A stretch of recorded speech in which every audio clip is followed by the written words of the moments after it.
आज NA 122 के अंदर मेरे जो पिटीशन थी आज उसका दूसरा दिन था। हम चाहते तो बहुत से इतराज़ात थे जो बानिए PTI पे किए जा सकते थे। उन इतराज़ात में रियासत पाकिस्तान के इदारों में हमला करना, पाकिस्तान के हिसास इदारों की अमलाक को नुकसान पहुंचाना, लोगों को जलाओ गहराओं पे उकसाना। अगर हम इतराज़ करना चाहते तो ये इतराज़ भी था कि उनका फैमिली ट्री भी मुकम्मल नहीं था, लेकिन हमने ये कोई इतराज़ नहीं किया। कोई ज़ाती इतराज़ उनकी ज़ात के हवाले से, उनके ख़ानदान के हवाले से हमने नहीं किया। हमने दो कानूनी नकात पे इतराज़ उठाए जो जेन्युइन बनते थे कि बानिए PTI मुल्जिम भी है, मुजरिम भी है और सज़ा याफ्ता भी है।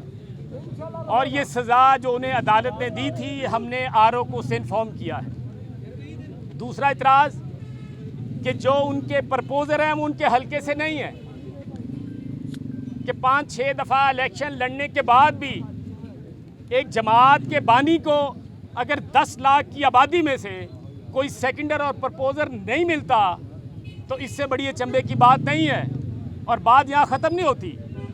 उनके बल्कि जो वकील हैं उन्होंने भी कौमी असम्बली के अंदर कागज़ जमा कराए हैं और उन सब ने अपने कागज़ पास करा लिए हैं। 7 से 8 उनके उम्मीदवारों ने, PTI के उम्मीदवारों ने कागजात जमा कराए हैं। उन सबको हल्का भी पता था, सेकेंडर भी पता थे, प्रपोज़र भी पता थे।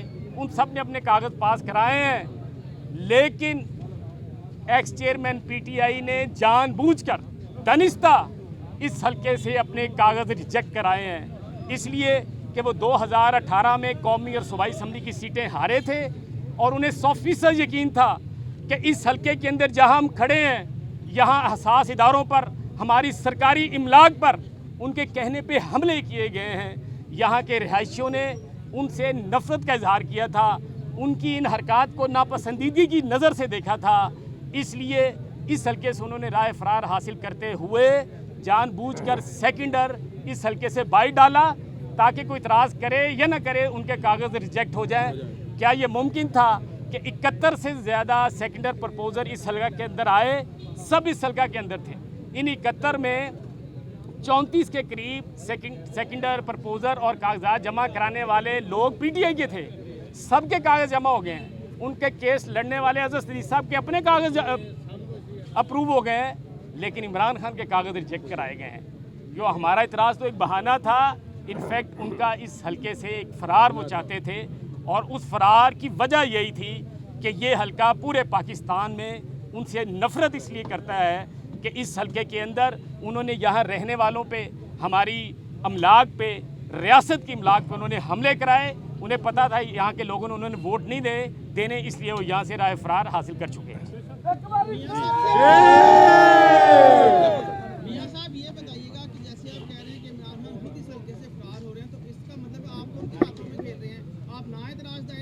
नहीं, ये उनका राय फरार है, लेकिन मैंने जिस तरह पहले कहा कि वो मुजरिम भी हैं, मुल्जिम भी हैं और सज़ा याफ्ता भी है। सो ये मेरा फ़र्ज़ है कौम को बताना, लोगों को बताना कि वो एक सज़ा याफ्ता है, मुजरिम है, मुल्जिम है। वो मैंने अपना हक अदा किया है।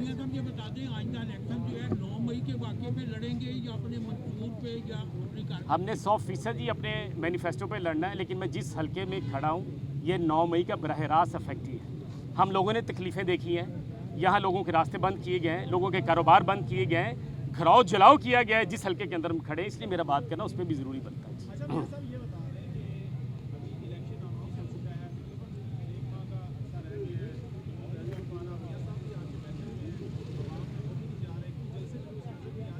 ये 30 तारीख आखिरी है जी।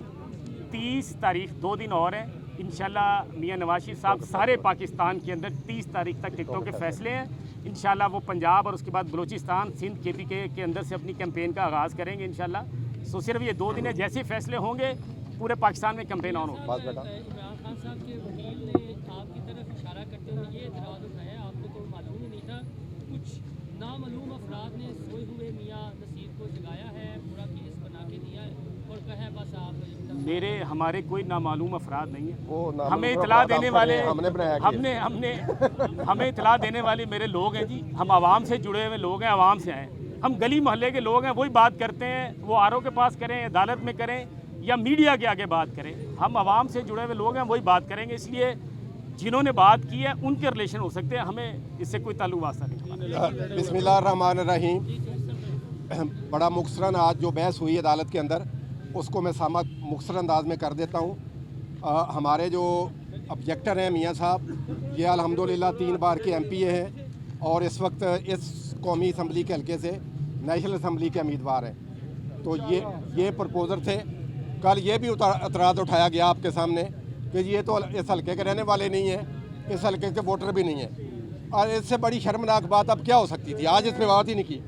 मियाँ साहब यहाँ से 3 बार के एमपी हैं, उनको कोई कहे कि इस हल्के के वोटर नहीं है, तो इससे बड़ी शर्मनाक और कोई बात या झूठ नहीं हो सकता।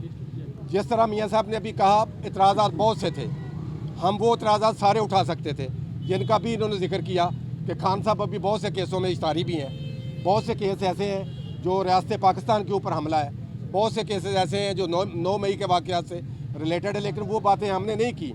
हमने 2 बातें आज सिर्फ की हैं। एक बात हमने की है कि इनके जो प्रपोज़र हैं, यानी इनके तायद कुनुंदा, उनका ताल्लुक इस हल्के से नहीं है। NA 122 के वो वोटर नहीं है। और उसके ऊपर मैंने सुप्रीम कोर्ट के 5 फैसले, 2 जज साहबान के, 3 जज साहबान के और 5 जज साहबान के पेश किए, और लाहौर हाई कोर्ट के 3 फैसले 2 जज साहबान के मैंने पेश किए, जिसमें उन्होंने कहा है हाई कोर्ट ने और सुप्रीम कोर्ट ने कि अगर प्रपोज़र और सेकेंडर उस हल्के का नहीं है तो वो किसी को प्रपोज़ नहीं कर सकता और वो कैंडिडेट जो है इलेक्शन नहीं लड़ सकता। उसके कागजात नामजदगी मुस्तरद होंगे, रिजेक्ट होंगे, खारिज होंगे, कैंसिल होंगे। एक ये पॉइंट है, इसका वो जवाब नहीं दे सके।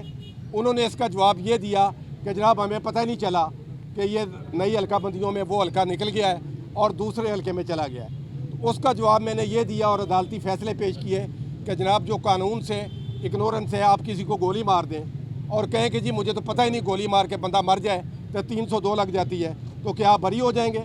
आप किसी के ऊपर गाड़ी चढ़ा दें ट्रैफिक के अंदर और कहें जी मुझे तो पता ही नहीं है जुर्म है गाड़ी चढ़ाना किसी के ऊपर, तो ये बात उन्होंने की। ये एक बात बज़ाहिर मज़ाक का केस थी, लेकिन हमने वो बात अंदर बर्दाश्त की और सुनी। उन्होंने सिर्फ ये बात की है कि जनाब हमें पता ही नहीं चला कि हमारा हल्का निकल के दूसरे हल्के में चला गया है। तो जिस तरह मियाँ साहब ने बात की, ये बात उनकी गलती भी हो सकती है, ये बात उनकी दानिस्ता भी हो सकती है कि यहाँ से वो राय फरार इख्तियार करना चाह रहे थे। दूसरा जो पॉइंट था सबसे वजनी, वो ये था कि इमरान खान साहब को, सबको आपको पता है कि 3 साल की सज़ा हुई है तोशाखाना केस में। उस सज़ा की उन्होंने अपील कर रखी है जो कि इस्लामाबाद हाई कोर्ट में पेंडिंग है, और अभी वहाँ से उनकी सज़ा जो है कन्विक्शन वो सस्पेंड नहीं हुई। इन्होंने एप्लीकेशन दी वहाँ पे कि जी हमारी कन्विक्शन सस्पेंड कर दें, हम इलेक्शन लड़ना चाह रहे हैं। तो इस्लामाबाद हाई कोर्ट के 2 जज साहबान ने वो फैसला दिया 2 हफ्ते पहले कि नहीं, आपकी सज़ा जो है, आपकी जो कन्विक्शन है वो अब सस्पेंड नहीं हो सकती, वो मेंटेन रहेगी जब तक आपका केस नहीं सुना जा सकता। इन्होंने अंदर कहा है कि जनाब हम तो सुप्रीम कोर्ट गए हुए हैं, हम बिल्कुल उनको वेलकम करते हैं। अगर सुप्रीम कोर्ट को ऐसा फैसला दे देती है कि उनकी सज़ा मुअत्तल कर दें तो वो बिल्कुल ठीक है, वो इस पॉइंट पे हम बात नहीं करेंगे, लेकिन दूसरे पॉइंट पे भी उनके कागज़ रिजेक्ट होंगे। तो मैं ये दावे से कह सकता हूँ कि इस बात पे मैंने 10 सुप्रीम कोर्ट की जजमेंट्स पेश की हैं।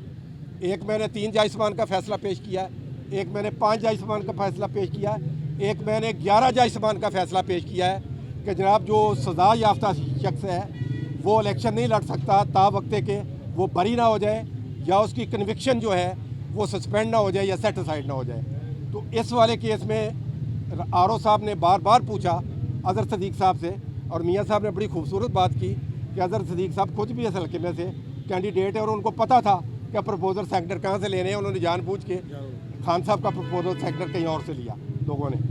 तो उन्होंने अंदर ये बात तस्लीम की है आरओ साहब के सामने कि जनाब वो सज़ा अभी तक कायम है, वो कहीं सस्पेंड नहीं हुई। उन्होंने एक आर्डर पेश किया, वो जो केस है साइफर केस, कि जी उसमें खान साहब की बेल हो गई है। तो आरओ साहब ने पूछा जी उसमें तो हो गई है, इस वाले में बताएं इसमें हुई है कि नहीं। कहने लगे जी इसमें अभी नहीं हुई। तो जो हमने 2 बातें की हैं वो बिल्कुल हमने कानून के मुताबिक, आइन के मुताबिक, आपने देखा साहब ने मीडिया गवाह है कि मैंने अंदर जज साहब को, आरओ साहब को 2 किताबें दिखाई। एक मैंने उनको आईने पाकिस्तान दिखाया है कि इसमें आर्टिकल 62 है और आर्टिकल 63 है जो इमरान खान साहब को इलेक्शन लड़ने की इजाज़त नहीं देता, और दूसरी उनको मैंने इलेक्शन लॉज की किताब दिखाई जिसकी दफ़ा 60 है और दफ़ा 62 है और उसकी 232 है जो उनको इलेक्शन लड़ने की इजाज़त नहीं देती। तो मुझे कभी इम्कान है कि आज जो फ़ैसला रिज़र्व हुआ है ये इंशाल्लाह जल्दी अनाउंस होगा, आज अनाउंस होगा या मैक्सिमम 30 तारीख तक ये अनाउंस होगा। तो इस हल्के में से मैं कभी उम्मीद करता हूँ, क्योंकि हमने कानूनी बात की है, हमने आइनी बात की है, हमने अदालतों के नज़ायर पेश किए हैं, हमने अदालतों के हवाले दिए हैं फैसलों के, जिनके ऊपर ये डिस्क्वालिफिकेशन होती है वो इलेक्शन नहीं कभी भी नहीं लड़े। तो खान साहब इस हल्के में से तो इंशाल्लाह इलेक्शन नहीं लड़ रहे, बाकी देखेंगे मुल्क में क्या होता है। ये वही बात है जो जमशेद इकबाल चीमा ने जी, जमशेद इकबाल चीमा साहब वाला फैसला मैंने पेश किया है। जमशेद इकबाल चीमा साहब का ये 7 वाला हल्का मलिक परवेज़ साहब के हल्के में उन्होंने कागज़ जमा करवाए थे और वो उनके कागजात मुस्तरद हुए थे कि प्रपोजर और सेकंडर उस हल्के के नहीं थे। वो मामला हाई कोर्ट गया, 2 जज साहबान का फैसला है वो मैंने पेश किया है, उनको मैंने दिया है, और भी फैसले दिए हैं, बहुत सारे फैसले दिए हैं। वो जमशेद चीमा साहब वाला फैसला मैंने दिया है। तो अगर वो नहीं लड़ सकते थे तो खान साहब कैसे लड़ सकते हैं? कोई भी नहीं लड़ सकता।